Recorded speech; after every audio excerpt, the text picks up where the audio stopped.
기도하겠습니다. 하나님, 오늘 마태복음 8장 통해서 저희 그 잔치를 풍성히 베풀어 주심을 감사드립니다. 저희- 저희가 그 하나님 말씀을 먹고 그 하나님의 통치를 받는 하나님 왕국의 백성이 될 수 있도록 허락하여 주시옵소서. 예수 그리스도 이름으로 기도드렸습니다. 아멘.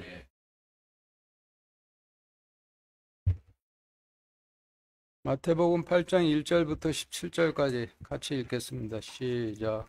그분께서 산에서 내려오시니 큰 무리가 그분을 따르니라. 보라, 한 나병 환자가 와서 그분께 경배하며 이르되, 주여, 주께서 원하시면 나를 정결하게 할 수 있나이다 하매, 예수님께서 손을 내밀어 그에게 대시며 이르시되, 내가 원하노니 정결할지어다 하신즉 곧 그의 나병이 정결하게 되니라. 예수님께서 그에게 이르시되, 삼가, 너는 아무에게도 말하지 말고 내 길로 가서 대제사장에게 내 몸을 드리고 또 모세가 명령한 예물을 드려 그들에게 증거로 삼으라 하시니라.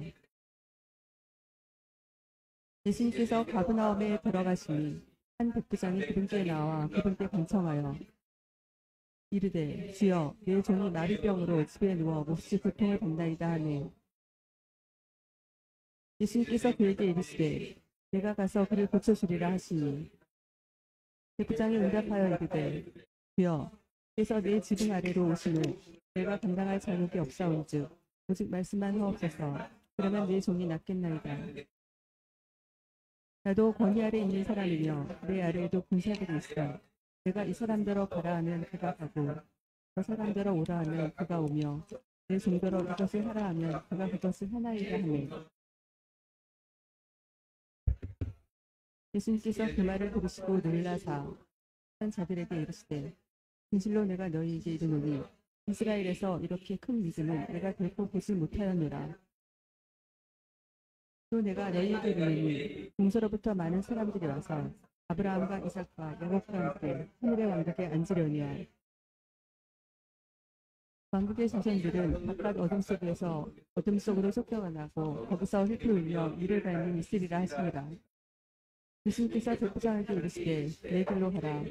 내가 믿은 그대로 내게 이루어질지어다 하시니 바로 그 시각에 그의 종이 나오니라.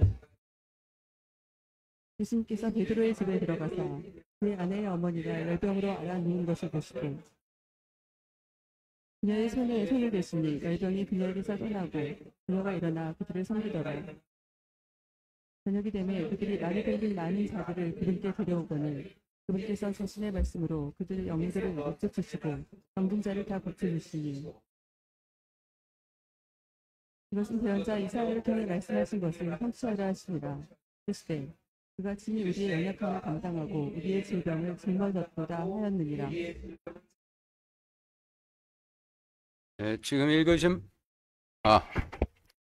읽으신 말씀은 육신의 관점으로 보면은 주님께서 나병 환자, 마비병 환자, 열병 환자를 고쳐주셨다라는 말씀이지만은 영적인 관점으로 보면은 하나님께서 길가에 씨를 뿌리시던 성막시대, 바위 위에 씨를 뿌리시던 성전시대, 가시밭에 씨를 뿌리시던 율법시대에 이스라엘 백성들의 연약함과 질병을 짊어지셨다라는 말씀인데, 짧게 나눠 다시 읽어보면서 좀 더 자세한 내용 알아보도록 하겠습니다. 마태복음 8장 1절 같이 읽겠습니다. 시작. 그분께서 산에서 내려오시니 큰 무리가 그분을 따르니라. 네, 지금 읽으신 말씀이 어떤 의미를 갖는지 알아보기 위해서 출애굽기 19장 11절, 13장 21절, 22절 같이 읽겠습니다. 시작. 첫째 날을 예비하라. 첫째 날에 주가 온 백성의 눈앞에서 신의 산 위로 내려오리라. 주께서 그들 앞에 가시며 낮에는 구름 기둥으로 그들의 길을 인도하시고 밤에는 불 기둥으로 그들에게 빛을 주사 밤낮으로 가게 하셨으며, 낮에는 구름 기둥을 밤에는 불 기둥을 백성 앞에서 치우지 아니하셨더라. 예, 지금 읽으신 말씀과 마태복음 8장 1절 말씀을 비교해 보면은 출애굽 시대에 주님께서 시내산으로 내려오셔서 광야로 나온 백성들을 낮에는 구름 기둥, 밤에는 불 기둥으로 이끄시니 큰 무리가 주님을 따랐던 것처럼 마태복음 8장 1절 말씀도 주님께서 산에서 내려오셔서 광야로 나온 백성들을 이끄시니 큰 무리가 그분을 따랐다라는 같은 내용의 말씀이죠. 2절부터 4절까지 같이 읽겠습니다. 시작. 보라, 한 나병 환자가 와서 그분께 경배하며 이르되, 주여, 주께서 원하시면 나를 정결하게 하실 수 있나이다 하매, 예수님께서 손을 내밀어 그에게 대시며 이르시되, 내가 원하노니 정결할지어다 하신즉 곧 그의 나병이 정결하게 되니라. 예수님께서 그에게 이르시되, 삼가 너는 아무에게도 말하지 말고 내 길로 가서 제사장에게 내 몸을 보이고 또 모세가 명령한 예물을 드려 그들에게 증거로 삼으라 하시니라.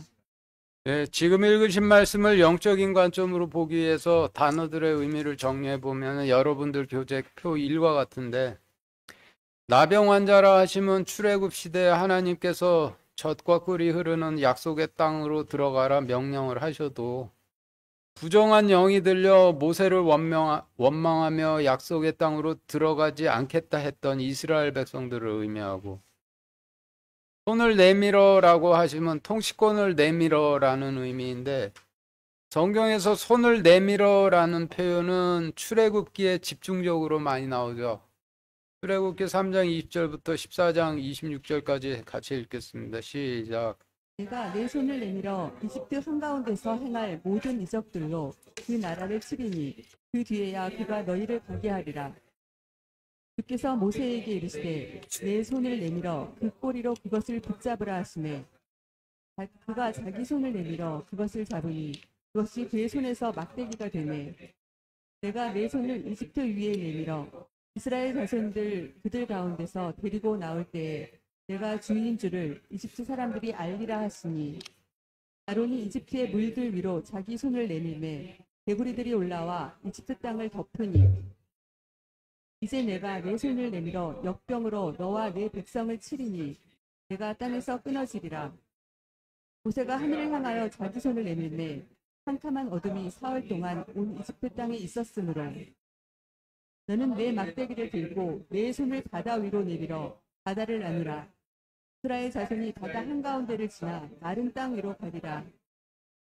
그래서 모세에게 이르시되 내 손을 바다 위로 내밀어 물들이 이집트 사람들과 그들의 병거들과 기병들 위로 다시 오게 하라 하시니. 네, 지금 읽으신 말씀들은 손을 내밀어라는 부가 들어간 말씀들인데 보다시피 전부 출애굽기 말씀이죠. 그러니 복음서에서 손을 내밀어라고 기록된 부분은 출애굽기와 연관이 되어 있다라고 생각해 볼 수가 있는 것이죠. 그리고 나병이라 하시면 영이 부정해짐을 의미하고, 내 길로 가서라고 하시면 요단강에 발을 씻고 약속의 땅으로 들어가서라는 의미이고, 제사장에게 내 몸을 보이고 또 모세가 명령한 예물을 드려라고 하시면 간단하게 율법을 지켜라는 의미이고, 그들에게 증거로 삼으라라고 하시면 육신적 의미로 보면은 제사장들에게 증거로 삼으라라고 하시는 의미이지만은, 영적인 의미로 보면은 후손들에게 증거로 삼으라 하시는 의미로 볼 수가 있죠. 신명기 6장 20절부터 25절까지 같이 읽겠습니다. 시작. 이후에 내 아들이 내게 묻기를, 주 우리 하나님께서 당신들에게 명령하신 증언과 법규와 법도가 무엇을 뜻하나이까 하거든. 너는 내 애들에게 이르기를, 우리가 이집트에서 파라오의 노예가 되었을 때 주께서 강한 손으로 우리를 이집트에서 데리고 나오셨나니, 곧 주께서 우리 눈앞에서 크고 공정한 표적들과 이적들을 이집트와 파라오와 그의 온 집안에게 보이셨으며, 우리 조상들에게 맹세하신 땅을 우리에게 주시려고, 또 거기로 우리를 데리고 들어가시려고 우리를 이집트에서 데리고 나오셨도다. 또 항상 우리를 행복하도록 해서 우리에게 이 모든 법규를 행할 것과 주 우리 하나님을 두려워할 것을 명령하셨으니, 그것은 그분께서 그날과 같이 우리를 살려 보존하려 하심이라. 그분께서 우리에게 명령하신 대로 우리가 주 우리 하나님 앞에서 이 모든 명령을 지켜 행하면 그것이 곧 우리의 의가 되리라 했지니라. 예, 지금 읽으신 말씀이 출애굽 시대에 하나님께서 광야에서 이스라엘 백성들에게 약속의 땅으로 들어가면 율법을 지켜 후손들에게 증거로 삼으라 주신 명령인데, 마태복음 8장 4절 말씀, 삼가 너는 아무에게도 말하지 말고 내 길로 가서 제사장에게 내 몸을 보이고 또 모세가 명령한 예물을 드려 그들에게 증거로 삼으라라고 하신 말씀과 비교해 보면은 내용적으로 같으니, 마태복음 8장 4절 말씀은 신명기 6장 20절부터 25절 말씀을 나타낸다라고 볼 수가 있는 것이죠. 그래서 지금까지의 설명을 2절부터 4절까지의 말씀에 대입해 보면 여러분들 교재표 2와 같이, 보라, 영이 부정한 이스라엘 백성들이 와서 그분께 경배하며 이르되 주여 주께서 원하시면 우리를 정결케 하실 수 있나이다 하매, 하나님께서 손을 내밀어 그들에게 대시며 이르시되 내가 원하노니 정결할지어다 하신즉 곧 그들의 부정한 영이 정결하게 되니라. 하나님께서 광야의 이스라엘 백성들에게 이르시되 삼가 너희는 젖과 꿀이 흐르는 약속의 땅으로 들어가서 율법을 지켜 자손들에게 증거로 삼으라 하시니라 라는 의미로 정리가 되는데, 1절부터 이어보시면은 출애굽 때 주님께서 시내산으로 내려오셔서 광야에서 영이 부정한 이스라엘 백성들을 고쳐주시고 약속의 땅으로 들여보내신 후 율법을 지켜 후손들에게 증거로 삼으라 명령하셨다라는 의미의 말씀이 되는 것이죠. 5절부터 10절까지 같이 읽겠습니다. 시작. 예수님께서 가버나움에 들어가시니 한 백부장이 그분께 나와 그분께 간청하여 이르되 주여 내 종이 마비병으로 집에 누워 몹시 고통을 받나이다 하매, 예수님께서 그에게 이르시되 내가 가서 그를 고쳐주리라 하시니, 백부장이 응답하여 이르되 주여 주께서 내 지붕 아래로 오심을 내가 감당할 자격이 없사온즉 오직 말씀만 하옵소서. 그러면 내 종이 낫겠나이다. 나도 권위 아래 있는 사람이며 내 아래에도 군사들이 있어 내가 이 사람더러 가라 하면 그가 가고 저 사람더러 오라 하면 그가 오며 내 종더러 이것을 하라 하면 그가 그것을 하나이다 하매, 예수님께서 그 말을 들으시고 놀라사 따르던 자들에게 이르시되 진실로 내가 너희에게 이르노니 이스라엘에서 이렇게 큰 믿음은 내가 결코 보지 못하였노라. 네, 지금 읽으신 말씀을 육신적 관점으로 보면은 백부장 종을 고치셨다는 기록이지만은, 영적인 관점으로 보면은 길가에 씨를 뿌리시던 성막 시대에 이어 바위 위에 씨를 뿌리시던 열왕기 시대의 시조 다윗 왕이 백성들을 위해 주님께 간구했다라는 내용의 말씀인데, 5절부터 7절 말씀의 단어들을 정리해 보면은 여러분들 교재표 3과 같이, 가버나움에서 가버는 마을이란 뜻이고 나움은 위로라는 뜻이니 가버나움은 위로의 마을이라는 의미로 하나님께서 들여보내신 열매 맺을 수 있는 유일한 땅이었던 가나안 땅을 뜻하고, 한 백부장은 다윗 왕을 상징하고 내 종이라 함은 다윗을 왕으로 섬기는 백성들을 의미하죠. 왕이 오기 전까지 이스라엘 백성들은 전부 형제였지만은 백성들이 하나님께 왕을 달라고 때를 써 왕이 오고 나서는 이스라엘 백성들 내에서 왕과 종이라는 새로운 관계가 생겨나게 됐는데, 사무엘상 8장 10절 17절 같이 읽겠습니다. 시작. 사무엘이 자기에게 왕을 요구한 백성에게 주의 모든 말씀을 고하여 너희 양의 10분의 1을 취하리니 너희가 그의 종이 되리라. 지금 읽으신 말씀을 통해 보면 다윗 왕과 백성들의 관계가 왕과 종의 관계라는 뜻이고, 백부장은 다윗 왕을 상징하니 백부장의 종은 다윗 왕의 백성들을 상징을 하겠죠. 그리고 성경에서 마비병이라고 하시면 하나님께서 물에 발을 씻고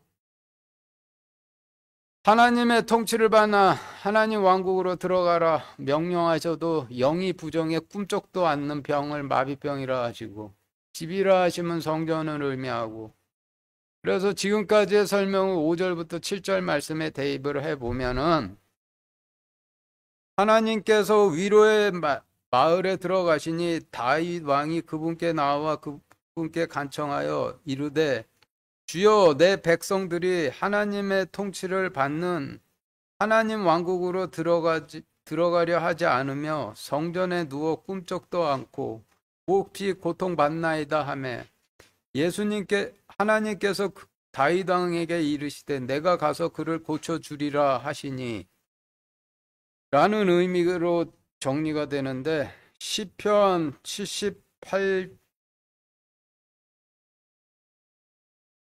잘 안 보이는데 몇 절이죠? 예, 같이 읽겠습니다. 시작. 이는 그들의 마음이 그분께 대하여 바르지 못하고 그들이 그분의 언약 안에서 확고하지 아니하였기 때문이라.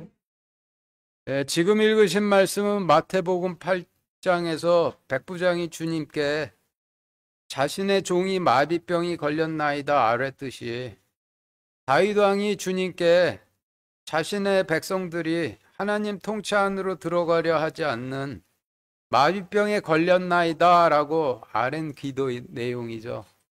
이어서 시편 67편 1절부터 3절까지 같이 읽겠습니다. 시작. 느린 옷에 맞추어 악장에게 진시 또는 노래. 하나님은 우리에게 긍휼을 베푸사 복을 주시고 자신의 얼굴을 우리에게 비추소서. 셀라. 이로써 주의 길을 땅 위에 알리시며 주의 구원의 치유를 모든 민족들에게 알리소서. 오 하나님이여 백성들이 주를 찬양하게 하시며 모든 백성들이 주를 찬양하게 하소서. 지금 읽으신 말씀은 마태복음 8장에서 백부장이 마비병 걸려 고통받는 자신의 종을 고쳐주십사 주님께 구했듯이 다윗 왕도 마비병 걸려 고통받는 백성들을 고쳐주십사 구한 기도이죠. 그러니 마태복음 8장 5절 6절 말씀은 시편 78편 38장 67편 시편 78편 38장 38절 67편 1절부터 3절까지의 말씀을 설명하신 것이 되죠. 마태복음 8장 8절 사무엘하 6장 6절 이어서 같이 읽겠습니다. 시작. 백부장이 응답하여 이르되 주여 주께서 내 지붕 아래로 오심을 내가 감당할 자격이 없사온즉 오직 말씀만 하옵소서. 그러면 내 종이 낫겠나이다. 그들이 나곤의 타작마당에 이르렀을 때 그들이 하나님의 궤를 흔들므로 우사가 자기 손을 내밀어 그 궤를 붙들었더니 주의 분노가 우사를 향해 타올라 하나님께서 그의 잘못으로 인하여 그를 거기서 치시매 그가 거기서 하나님의 궤 옆에서 죽으니라. 그래서 우사를 찢으셨으므로 다윗이 기쁘게 여기지 아니하니라. 그가 그곳의 이름을 베레우스라 하는 이날까지 됩니다. 그날에 다윗이 주를 두려워하여 이르되 주의 궤가 어찌 내게로 오리요 하고. 먼저 읽으신 말씀은 백부장에 관해 기록하신 마태복음 말씀이고 뒤에 읽으신 말씀은 다윗에 관해 기록하신 사무엘하 말씀인데 양쪽 말씀을 비교해 보면 백부장이 주님께서 자신의 지붕 아래로 들어오심을 두려워했듯이 다윗 왕도 주님의 궤가 자신의 지붕 아래로 오심을 두려워했다는 말씀이죠. 마태복음 8장 8절 9절 시편 33편 9절 이어서 같이 읽겠습니다. 시작. 오직 말씀만 하옵소서. 그러면 내 종이 낫겠나이다. 나도 권위 아래 있는 사람이며 내 아래에도 군사들이 있어 내가 이 사람들어 가라 하면 그가 가고 저 사람들어 오라 하면 그가 오며 내 종도로 이것을 하라 하면 그가 그것을 하나이다 하매 그분께서 말씀하시매 그것이 이루어졌으며 그분께서 명령하시매 그것이 굳게 섰도다. 먼저 읽으신 말씀 백부장이 주님께 바친 말씀이고 뒤에 읽으신 말씀은 다윗 왕이 주님께 바친 말씀인데 양쪽 말씀을 표로 비교해 보면 여러분들 교재표 5와 같이 마태복음 8장 8절에서 백부장이 오직 말씀만 하옵소서 그러면 내 종이 낫겠나이다 라고 드린 말씀과 시편 33편 9절에서 다윗 왕이 그분께서 말씀하심에 그것이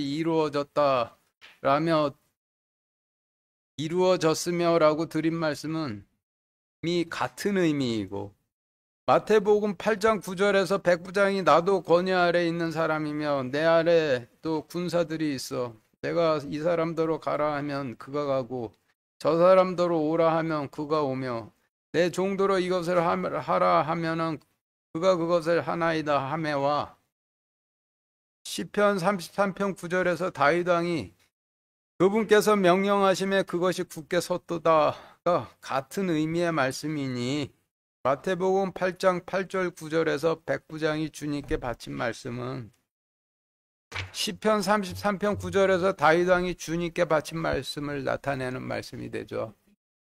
이어서 마태복음 8장 10절 사도행전 13장 22절 같이 읽겠습니다. 시작. 예수님께서 그 말을 들으시고 놀라사 따르던 자들에게 이르시되 진실로 내가 너희에게 이르노니 이스라엘에서 이렇게 큰 믿음은 내가 결코 보지 못하였노라.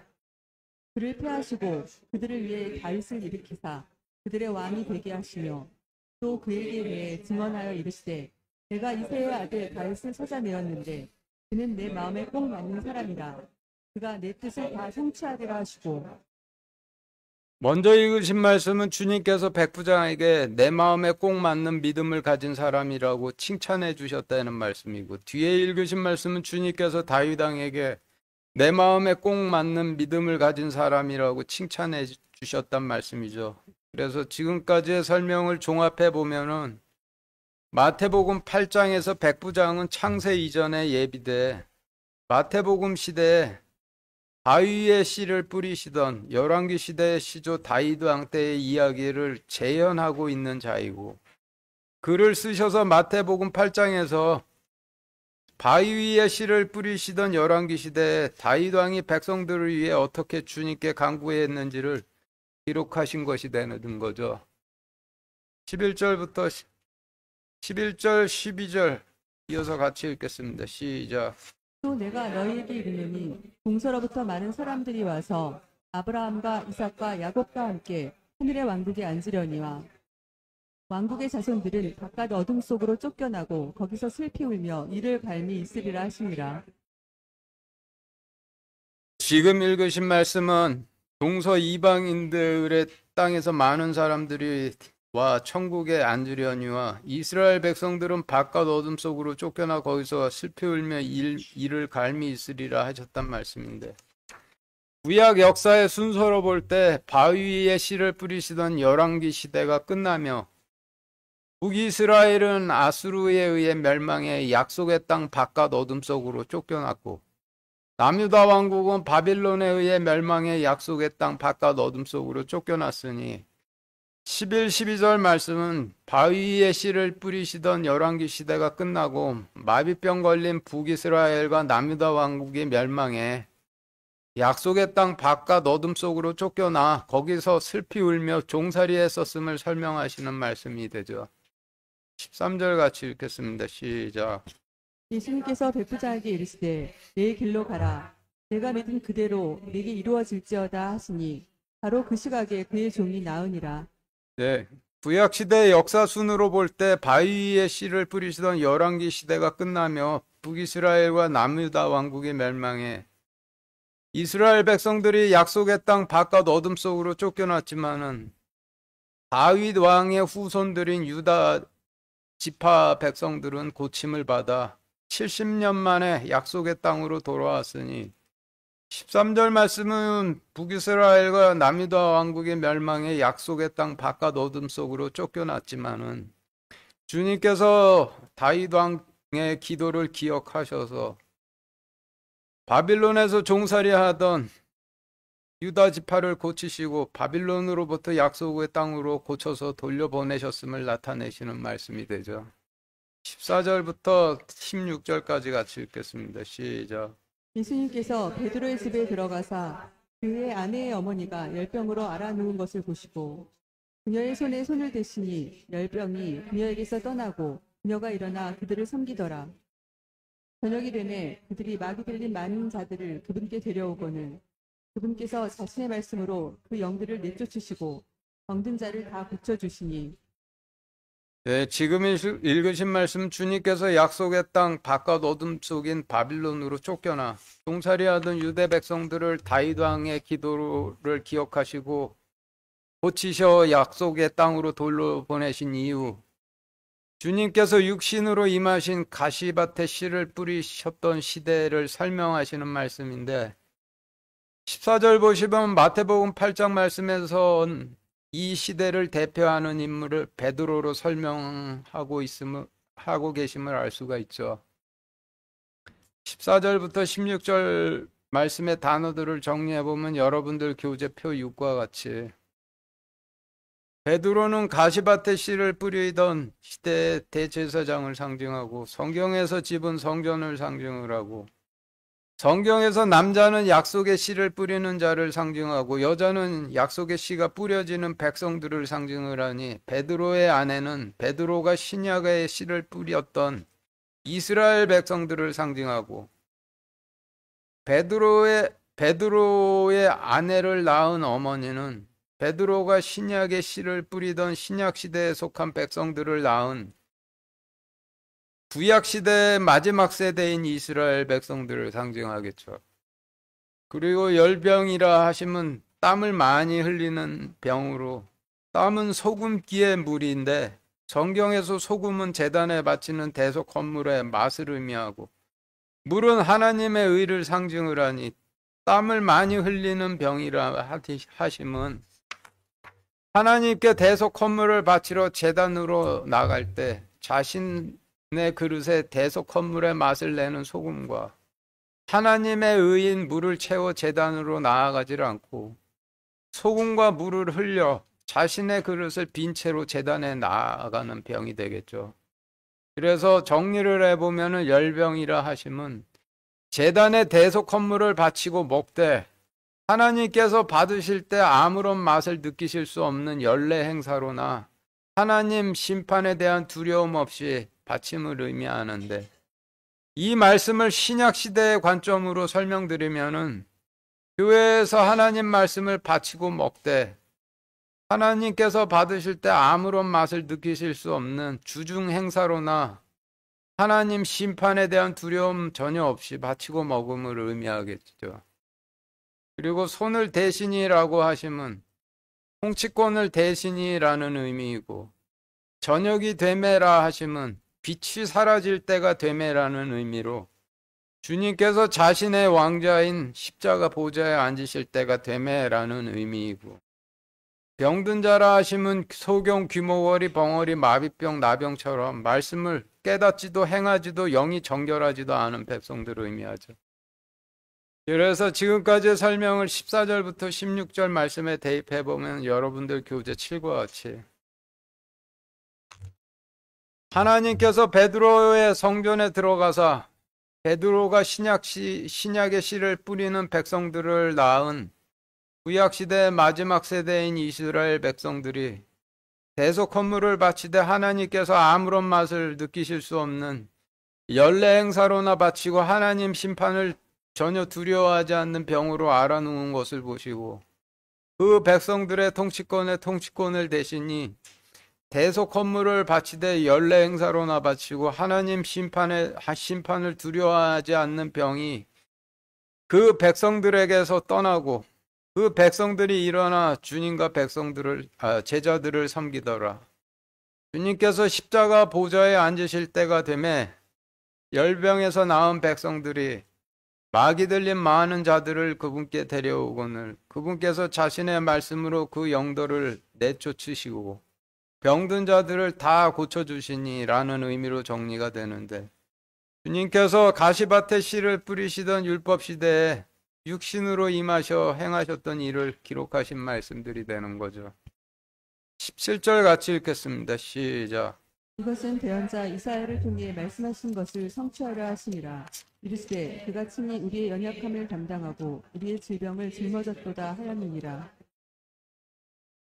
네, 지금 읽으신 말씀은 길가에 씨를 뿌리시던 시대, 바위에 씨를 뿌리시던 시대, 가시밭에 씨를 뿌리시던 시대까지 전 구약 시대 동안 하나님께서 친히 우리의 연약함을 담당하시고 우리의 나병, 마비병, 열병을 짊어지셨도다 하였느니라라는 의미죠. 그래서 지금까지의 설명을 요약해 정리해 보면 여러분들 교재 표 8과 같이 정리가 되는데 표 8 보시죠.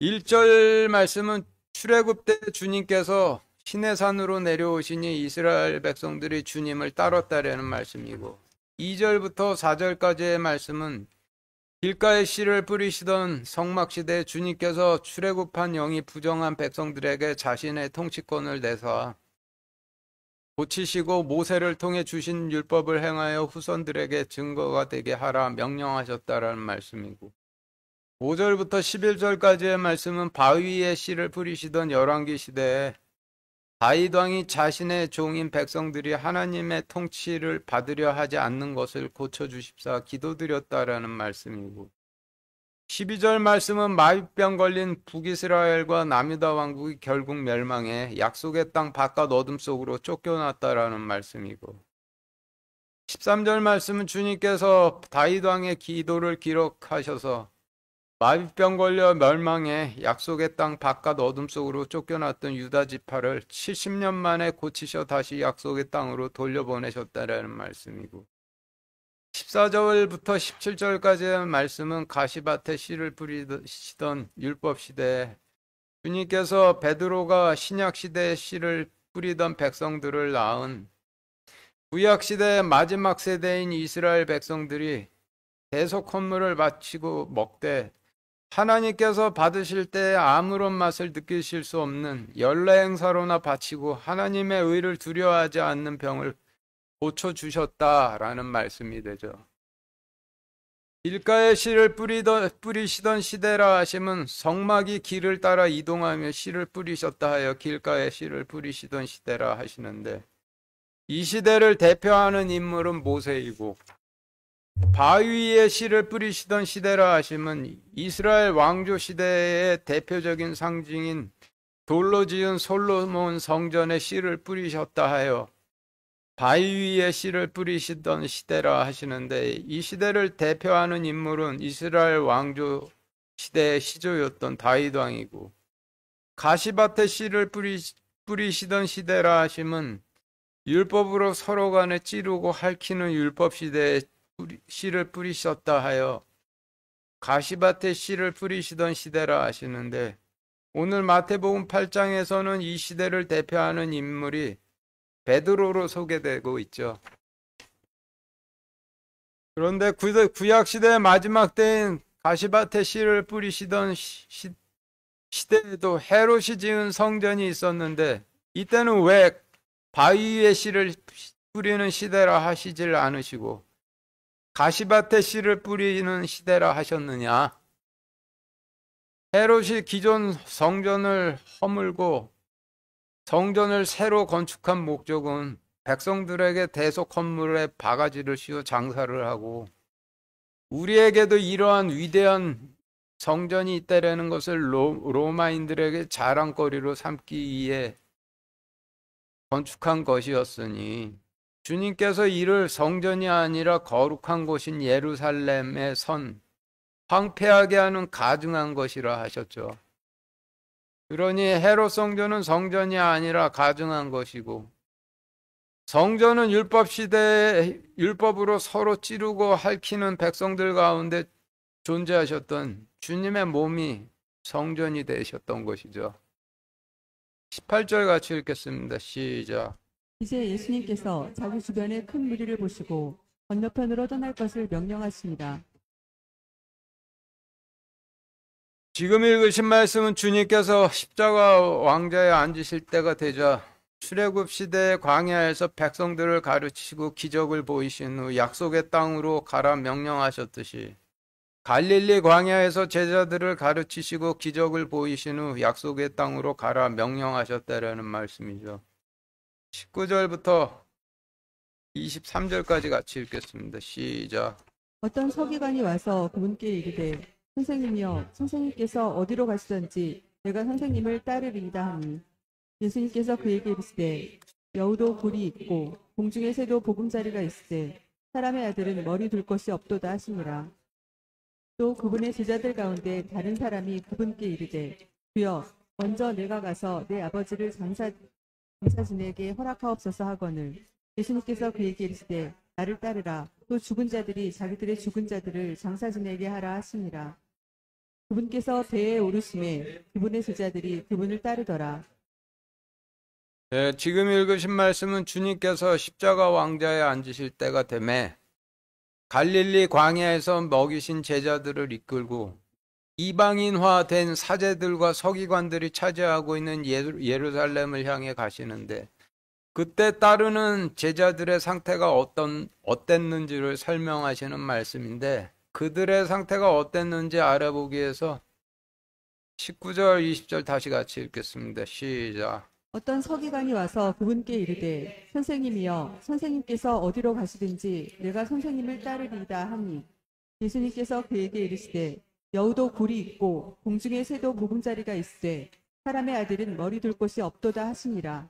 지금 읽으신 말씀의 단어를 정리해 보면 여러분들 교재표 8과 같이 어떤 서기관이라 하시면 과거 성전에서 서기관을 하다 쫓겨나 주님을 따르게 된 제자를 의미하고 선생님이여 선생님께서 어디로 가시든지 내가 선생님을 따르리이다 라고 하며 하나님을 3번 선생님이라 부르면 길가에 씨를 뿌리시던 시대의 하나님, 바위 위에 씨를 뿌리시던 시대의 하나님, 가시밭에 씨를 뿌리시던 시대의 하나님을 전부 부인하고 선생님으로만 여겼다 의미이고 여우가 누구를 의미하는지 알아보기 위해서 누가복음 13장 31절 32절 같이 읽겠습니다. 시작. 같은 날 어떤 바리새인들이 와서 그분께 이르되 나가서 여기를 떠나소서 헤롯이 당신을 죽이려 하나이다 하매 그분께서 그들에게 이르시되 너희는 가서 저 여우에게 이르기를 보라 오늘과 내일 내가 마귀들을 내쫓고 치료하다가 셋째 날에 완전하게 되리라 하라. 지금 읽으신 말씀을 통해 보면 여우는 헤롯 왕을 의미하죠. 그러니 여우 굴은 헤롯 궁전을 의미하고 공중의 새는 성전 꼭대기인 하나님의 자리까지 날아가 차지하고 앉은 대제사장을 의미하니 공중의 새의 보금자리는 대제사장이 차지하고 있는 헤롯 성전을 의미하고 주님께서 머리 두실 곳은 주님께서 거하실 성전을 의미하는데 제자들의 마음이 하나님께서 거하실 성전이죠. 그런데 제자들이 하나님을 선생님 선생님 선생님 부르며 따르고 있으니 제자들 마음에 하나님께서 거하실 곳이 없으신 것이죠. 그래서 지금까지의 설명을 19절 20절 말씀에 대입해 보면 여러분들 교재표 9와 같이 어떤 서기관을 하다 성전에서 쫓겨나 주님을 따르게 된 제자가 와서 길가에 씨를 뿌리시던 시대의 하나님, 바위 위에 씨를 뿌리시던 시대의 하나님, 가시밭에 씨를 뿌리시던 시대의 하나님을 전부 부인하며 어디로 가시든지 따르리이다 하니 하나님께서 그 제자에게 이르시되 헤롯도 거할 궁전이 있고 대제사장 가야바도 거할 헤롯 성전이 있으되 육신으로 임한 말씀은 백성들 마음에 거할 곳이 없도다 하시니라 라는 의미로 정리가 되죠. 21절 또 23절까지 같이 읽겠습니다. 시작. 또 그분의 제자들 가운데 다른 사람이 그분께 이르되 주여 먼저 내가 가서 내 아버지를 장사 지내게 허락하옵소서 하거늘 예수님께서 그에게 이르시되 나를 따르라. 또 죽은 자들이 자기들의 죽은 자들을 장사 지내게 하라 하시니라. 그분께서 배에 오르심에 그분의 제자들이 그분을 따르더라. 예, 지금 읽으신 말씀의 단어를 정리해 보면 여러분들 교재표 10과 같은데 내 아버지라 함은 백성들에게 씨를 뿌려 자신을 따르게 된 백성을 낳은 대제사장을 상징하고 아버지를 장사 지내게 허락하옵소서라고 하시면 이미 영적으로 이미 심판받아 영적으로 죽은 대제사장의 길을 따르게 하옵소서라는 의미로 제자들은 주님께서 왕위에 오르시면은 자신이 대제사장이 돼 부와 권력을 차지하겠다 계산하고 주님을 따르고 있었으니 실제로는 주님을 따르고 있는 것이 아니라 이미 영적으로 죽은 대제사장의 길로 따라가고 있어. 이를 비유적으로 죽은 아버지를 따라가겠다 했다라고 기록을 하신 것이죠. 그리고 죽은 자들이 죽은 자들을 장사 지내게 하라 하심은 헤롯 성전에서 부와 권력을 독점하는 대제사장 자리를 서로 차지하겠다 서로 싸우는 영적으로 죽은 제사장들이나 이미 죽은 대제사장의 길로 가게 하라라고 하셨다는 의미이고, 주님께서 배에 오르시매라고 하시면 주님께서 이방인화된 사제들에게 빼앗긴 땅으로 제자들을 이끄시매라는 의미이니, 지금까지 설명을 21절부터 23절 말씀에 대입해 보면은 여러분들 교재표 10일과 같이 또 그분의 제자들 가운데 다른 사람이 그분께 이르되 주여 내가 영적으로 이미 죽은 대제사장의 길로 따라가게 하소서 하거늘 하나님께서 그에게 이르시되 나를 따르라. 또 헤롯 성전에서 대제사장 자리를 서로 차지하겠다 하는 죽은 사제들이나 이미 죽은 대제사장의 길로 따라가게 하라 하시니라. 그분께서 광야에서 이방인화된 사제들이 차지하고 있는 약속의 땅으로 제자들을 이끄심에 그분의 제자들이 그분을 따르더라 라는 의미로 정리가 되는데, 19절부터 23절까지의 말씀을 이어서 정리해 보면은 주님께서 십자가 보좌에 앉으실 때가 돼 제자들을 이끌고 이방인들에게 빼앗긴 예루살렘을 향해 가시는데, 주님을 따라가는 제자들은 주님을 선생님으로 여기거나 부와 권력을 차지하기 위해 대제사장의 길을 따르고자 하는 자들이었다라고 설명하시는 말씀이 되죠. 24절부터 27절까지 같이 읽겠습니다. 시작. 보라, 바다에 큰 폭풍이 일어나 배가 파도에 덮이게 되었을 때 그분께서는 주무시더라. 그분의 제자들이 그분께 나와 그분을 깨우며 이르되 주여 우리를 구원하소서, 우리가 죽나이다 하매 그분께서 그들에게 이르시되 오 믿음이 적은 자들아, 너희가 어찌하여 무서워하느냐 하시고 곧 일어나사 바람과 바다를 꾸짖으시니 매우 고요하게 되거늘 그 사람들이 놀라며 이르되 이분이 어떤 분이시기에 심지어 바람과 바다도 그분께 순종하는가 하더라. 지금 읽으신 말씀은 출애굽 시대에 주님께서 광야에서 12지파의 백성들에게 말씀을 가르쳐 이방인들이 차지하고 있는 약속의 땅으로 백성들을 이끄시고 요단강을 건너가셨듯이 구약 시대의 마지막 때에도 갈릴리 광야에서 12제자들에게 말씀을 가르쳐 이방인화된 사제들이 차지하고 있는 약속의 땅으로 제자들을 이끌고 심판의 바다를 건너 가셨다라는 말씀인데, 단어들의 의미를 정리해 보면 여러분들 교재표 12와 같이 큰 폭풍과 파도라 하시면 주님께서 제자들을 이끌고 갈릴리 광야를 떠나 십자가 보좌로 가시는 여정에서 주님 일행들을 따라다니며 함정에 빠뜨려 돌로 쳐 죽이려 했던 서기관들과 바리새인들의 율법에 의한 심판과 정죄를 의미하고, 바람과 파도는 큰 폭풍과 파도와 순서만 바뀌었지 내용적으로는 같은 의미로 역시 주님과 12제자들을 따라다니며 함정에 빠뜨려 돌로 쳐 죽이려 했던 서기관들과 바리새인들의 율법에 의한 정죄와 심판을 의미하고,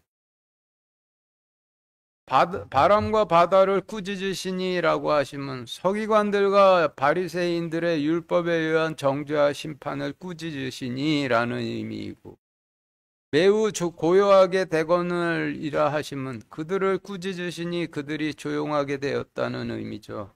마태복음 22장 15절부터 46절까지 이어서 같이 읽겠습니다. 시작. 그때 바리새인들이 가서 어떻게 자기들이 그분의 말로 함정에 빠뜨릴까 의논하고 그들이 그분께 이르되 카이사르의 것이나이다 하매 그분께서 그들에게 이르시되 그런즉 카이사르의 것들은 카이사르에게 하나님의 것들은 하나님께 바치라 하시니 그들이 이 말씀들을 듣고 놀라며 그분을 떠나 자기들의 길로 가니라. 그러나 죽은 자들의 부활에 관하여는 하나님께서 너희에게 말씀하신 것을 너희가 읽지 못하였느냐 이르시되 나는 아브라함의 하나님이요 이삭의 하나님이요 야곱의 하나님이라 하셨으니 하나님은 죽은 자의 하나님이 아니요 산 자의 하나님이시니라 하시네. 우리가 이 말씀을 듣고 그분의 가르침에 깜짝 놀라더라.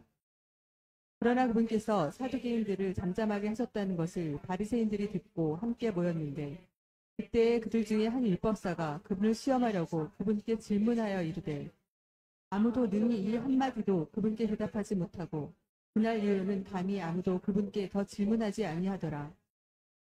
네, 지금 읽으신 말씀은 주님께서 12 제자들을 이끌고 십자가 보좌로 가시는 과정에서 서기관들과 바리새인들이 율법으로 정죄하고 심판하려 하는 파도와 바람이 심해지니 제자들이 이제 죽게 되었다 두려워 떨어 주님께서 그들의 정죄와 심판을 꾸짖으시니 잠잠해졌더라라는 말씀인데 24절부터 27절 말씀에서 배를 타고 바다를 건너는 과정에서 심한 풍랑과 폭풍이 일자 꾸짖어 잠잠케 하셔 이방인들의 마을에 무사히 도착했다라는 말씀은 주님께서 제자들을 이끌고 이방인화된 사제들이 차지하고 있는 약속의 땅의 꼭대기인 십자가 보좌로 가시는 도중 서기관들과 바리새인들의 율법에 의한 정죄와 심판이 몰아쳐 제자들이 두려워 떠니 꾸짖으사 잠잠케 하셔 일행이 안전하게 건너갔다는 의미의 말씀이죠.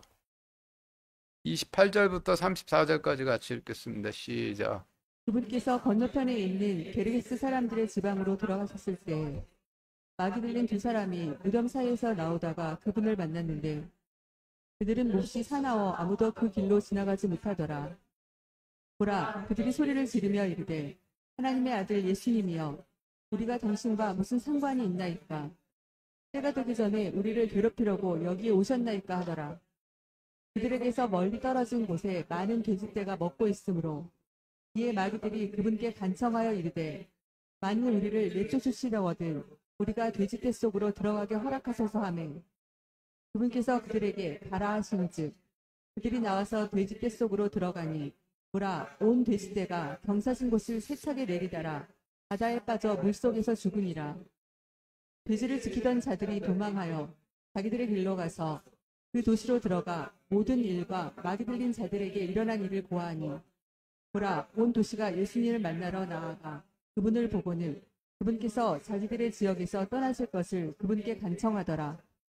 지금 읽으신 말씀의 단어들을 정리해보면 여러분들 교재표 13과 같은데 건너편이라 하시면 갈릴리 광야의 건너편인 이방인화된 사제들이 차지하고 있는 약속의 땅을 의미하고 게르게스의 사전적 의미는 이방인들의 마을이라는 의미로 이방인화된 사제들이 차지하고 있는 가나안 땅을 의미하고 게르게스에 마귀 들린 두 사람은 예루살렘에 마귀 들린 헤롯 왕과 대제사장 가야바를 의미하고 무덤은 성경에서 돌무덤이라고 하시는 헤롯 성전을 의미하고 마귀 들린 두 사람 때문에 그 길로 지나가지 못하더라라고 하시면 마귀 들린 헤롯 왕과 대제사장 가야바가 제단을 막아서고 있어 하나님 왕국으로 들어가지 못하더라라는 의미이고 돼지떼는 탐욕스러운 유대 백성들을 상징하죠. 원래 유대 백성들은 목자를 따르는 양들인데 유대 왕국에서 양들은 사라지고 대신 이방인화된 사제들을 따르는 탐욕스러운 돼지 같은 백성들만 남았다는 의미이고 경사진 곳이라 하심이 어떤 뜻인지 그림으로 설명드리면 그림 1과 같은데 성경에서 약속의 땅을 하나님 심판에 잠기지 않는 높은 산으로 설명을 하시고 성경 말씀은 육신에 관한 말씀이 아니라 영혼에 관한 말씀이니 이를 영적인 관점으로 보면은 그 땅의 형태가 그림일처럼 경사가 심한 삼각항이 되겠죠. 그래서 경사진 곳이라 하시면 영적인 관점에서 높은 산인 유대 왕국의 땅 모양을 의미하고, 바다는 인간들이 절대 빠져나올 수 없는 무한한 하나님의 심판을 의미하고, 물 속에서 죽으니라 하시면 물은 하나님의 심판을 의미하니 온 돼지떼가 경사진 곳을 세차게 내리달아 바다에 빠져 물속에 죽으니라 하시면 탐욕스러운 이스라엘 백성들이 높은 산의 경사를 세차게 내리달아 하나님 심판에 빠져 영벌로 정죄되니라 라는 의미죠. 그리고 돼지들을 지키던 자들은 양들인 이스라엘 백성들 대신 돼지 같은 이스라엘 백성들을 돌보던 서기관 바리새인들을 의미하고, 자기들의 지역에서 떠나실 것을 간청하였더라고 하시면 십자가 보좌를 향해 가시는 하나님께 예루살렘에서 떠나달라 했다라는 의미죠. 그래서 지금까지의 설명을 28절부터 34절 말씀에 대입해 보면 여러분들 교재표 1과 같이 10표 14와 같이 그분께서 갈릴리 광야 건너편에 있는 이방인화된 사제들이 차지하고 있는 예루살렘 인근 지방으로 들어가셨을 때 마귀 들린 헤롯 왕과 대제사장 가야바가 헤롯 성전에서 나오다가 그분을 만났는데, 그들은 몹시 사나워 아무도 하나님께서 가라 하신 길로 지나가지 못하더라. 보라, 헤롯 왕과 대제사장 가야바에게 거하던 부정한 영들이 소리를 지르며 이르되, 하나님의 아들 예수님이여, 우리가 당신과 무슨 상관이 있나이까? 마지막 원수 갚으시는 계시록 때가 되지를 않았는데 우리를 괴롭히려고 여기에 오셨나이까 하더니, 헤롯 성전에서 멀리 떨어진 곳에 많은 탐욕의 길로 가고 있는 이스라엘 백성들이 말씀을 먹고 있으므로 이에 마귀들이 그분께 간청하여 이르되, 만일 우리를 내쫓으시려거든 우리가 탐욕의 길로 가고 있는 이스라엘 백성들 속으로 들어가게 하소서 하매, 그분께서 가라 하신즉 그들이 나와서 탐욕의 길로 가고 있는 이스라엘 백성들 속으로 들어가니, 보라, 온 탐욕스러운 이스라엘 백성들이 높은 산의 경사진 곳을 세차게 내리다라 무한한 하나님 심판에 빠져 영벌로 정죄되니라. 탐욕의 길로 가고 있던 이스라엘 백성들을 서기관들과 바리새인들이 가고 있던 이스라엘 백성들을 돌보던 서기관들과 바리새인들이 도망하여 자기들의 길로 가서 헤롯 성전으로 들어가 모든 일을 고하니, 보라, 온 도시가 하나님을 만나러 나와 그분을 보고도 눈이 멀어 알아보지를 못하고 그분께서 자기들의 지역에서 떠나실 것을 그분께 간청하다라는 의미로 정리되는데, 이를 신약시대 버전으로 바꿔보면은 탐욕스러운 돼지들이 교회에서 누룩이 들어간 말씀이나 먹고 있다가 주님의 말씀이 임하셨을 때 거부하니 부정한 영들이 그들에게로 들어가 경사진 곳을 세차게 내리달려 무한한 하나님 심판에 빠져 영벌로 정죄되었다는 의미가 되죠. 마치겠습니다.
기도하겠습니다.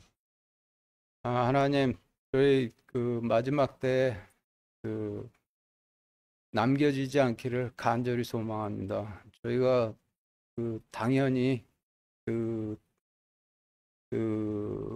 들려가지 못할 자들이지만은 하나님께서 부디 저희에게 그 긍휼 베풀어 주시기를 우리 주 예수 그리스도 이름으로 기도드렸습니다. 아멘.